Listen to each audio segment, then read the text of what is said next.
I'm a single woman and I'm living it up in the city, and that city is South Bend, which is not a huge city.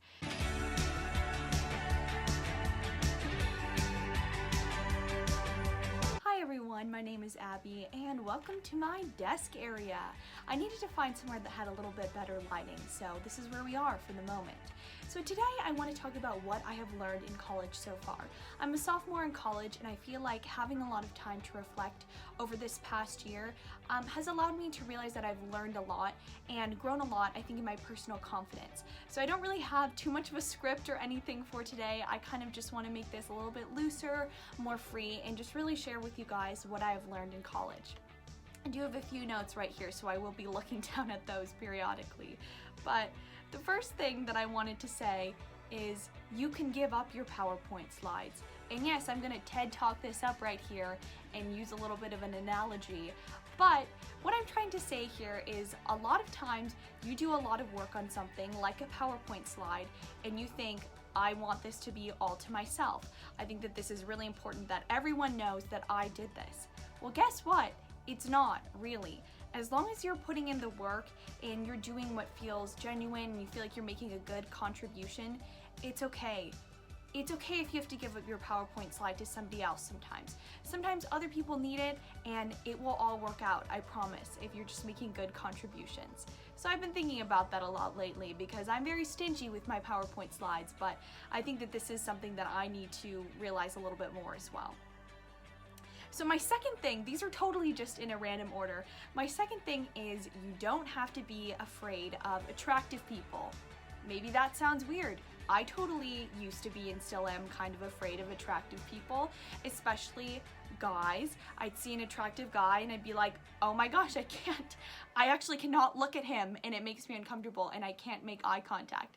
But really, I think that that's just something that comes with confidence as you begin to realize that really attractive people are not any different than anybody else in life. And you can talk to them, you can have a normal conversation, and it will totally be okay. And guess what? You're attractive too because you're you and you are special and you should just be confident in who you are. And if you are, that is going to make you more attractive to people. Not that that's what matters, but it's just going to make you a more fun and interesting person to be around. So love yourself. That's the theme here today. And then my next thing, this is more college specific, is that you don't need to find somebody that you want to marry in college. It's okay. Again, this might seem a little bit antiquated, but I go to a school where ring by spring is a real thing, honey. A lot of people get married, or I don't think they get married in college, but they're engaged. When they're in college, there's somebody down the hall from me who's engaged, and while I think that that is wonderful, I just want to say that that does not have to be the standard. I thought coming into college, I went to an all-girls school, I did not have a lot of interaction with guys, and I was just like, okay, well, college is the time when I have to find somebody. I'm here at Notre Dame, this is my best pool of people to draw from, and this is what I have to do. But then I realized that no, you really don't have to do that. What's important is finding somebody who really works for you, and you should not force anything. That's what I've really learned, is that you shouldn't force things, especially relationships, because usually you're gonna rush head first into something that you don't actually want to be in, or something that's not good for you. So don't do that. Just allow yourself to form natural relationships and trust that God will put somebody in your path who is right for you. I was talking about this with my wonderful friends Peyton and Sabrina, and I don't know which one of them, I think it was possibly Sabrina, who said, make sure that you are doing things that make you feel the best when you're kind of in your prime and pursuing the things that make you feel truly happy and fulfilled, and that is when you'll find someone, or when things will work out for you. So don't put the pressure on. You can find people outside of college as well. The next thing, I've been thinking about this lately, not about anyone in particular, but just random stuff, don't worry about me. This one is that there's a difference between being attracted to someone and liking attention and having a genuine connection. I was thinking about this because I was like, I feel like I've never genuinely had a real crush on someone. Not really sure what a crush entails, but I've never had somebody where I'm like, oh my gosh, I really am so interested in this person, and I feel like if they weren't in my life, that something would be missing. Personally, I have never had that in a romantic way is what I'm saying. Absolutely with friends, with family members, totally feel like I love them and they're so important in my life. But I think a lot of times it's just fun. I think it's totally fine to have your dining hall crush or your Spanish class crush or whatever it might be. Somebody that you're like, oh, they're cute, they're attractive, I like them. But it's nothing that's really substantive. I think that is totally fine, but I think when pursuing relationships, at least for me, sometimes I kind of got caught up in, I thought it should be something where you're like, oh, this person's cute and I like when they talk to me, so I want to date them.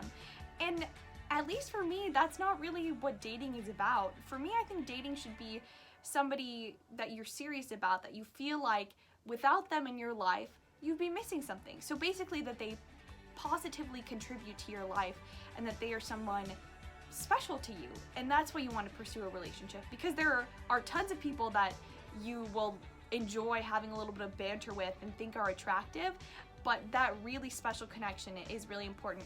And my friend Sabrina just sent me and Peyton an article talking about how you need to have this genuine connection with somebody, and you need to have the presence of the Holy Spirit in there too, where you could just have somebody that you're like, oh, it's fun to be around them, but you have this God-centered connection. At least for me, as a religious woman, that is something that is really important and not present in all things. So I think that is good to know. And just in general, like, you don't need to have a boyfriend. I really thought, oh, I need to go to college, I need to have a boyfriend.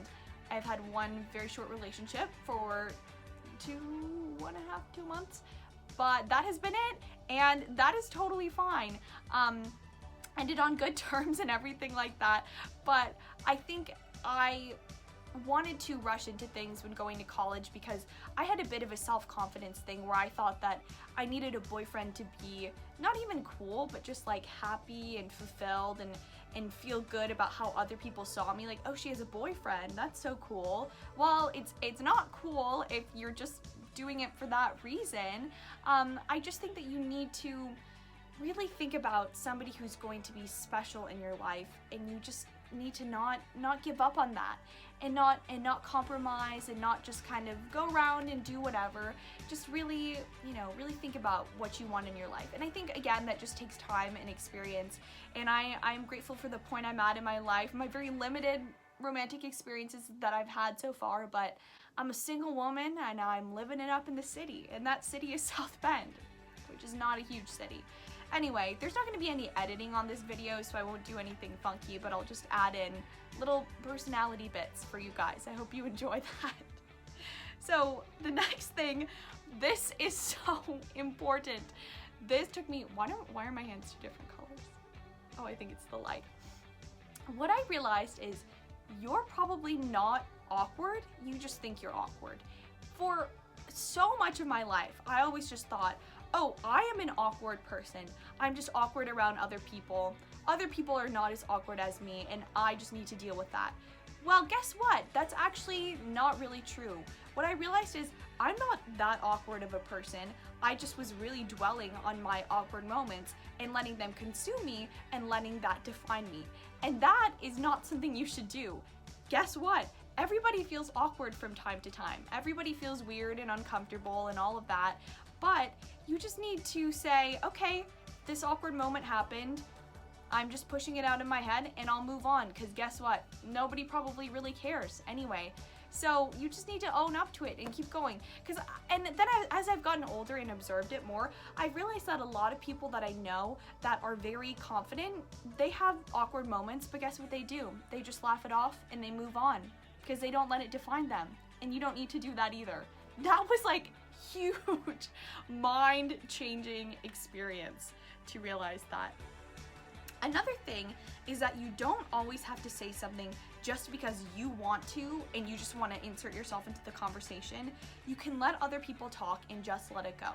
So as you can tell, I like to talk. I'm sitting here blabbering to a camera for 9 minutes and 25 seconds.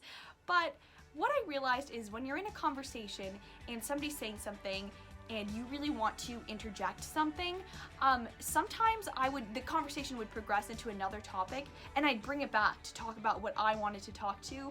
but it wasn't really to any benefit of the conversation. It was just because I wanted to speak. And what I realized is, unless it's something really important that you need to tell people, you can let it go and you can just let it flow to the next conversation topic. And it's okay if you didn't get to say every single thing that you wanted to say, because I promise there is so much of a benefit to listening. So listening is very important in conversations. And then my next thing is that I think that this is actually my last thing as well. So what I wanted to say is that you can say what you want in class. Your opinions are valid, and if you think that something's meaningful, it is. So when I was in high school, I did not really participate in class a lot. I just didn't really think that, a lot of times I just thought what I had to say was stupid, or it was obvious, or it was way off base or something like that, because I didn't have a lot of confidence in my ideas. But then as I came here, I was very nervous to speak still in my small group classes, and then I started kind of having to speak for just being in small group classes and having participation be a part of my grade. And what I realized is you can kind of just say whatever. You shouldn't say anything obscene or anything like that, but there are a lot of people in the class, if you think of people that you think of as smart people, those are probably people that contribute a lot, and sometimes not every single thing that they say is going to sound like the most intelligent thing. And guess what? That's okay. So if you think of something and you think that it's meaningful, go ahead and say it. Maybe the professor will just be like, okay, oh, anyone else? And that happens too, or maybe somebody will give you a weird look, but probably not even. Probably you'll just say something and everybody will be like, and then, forget it, or you'll go off of that.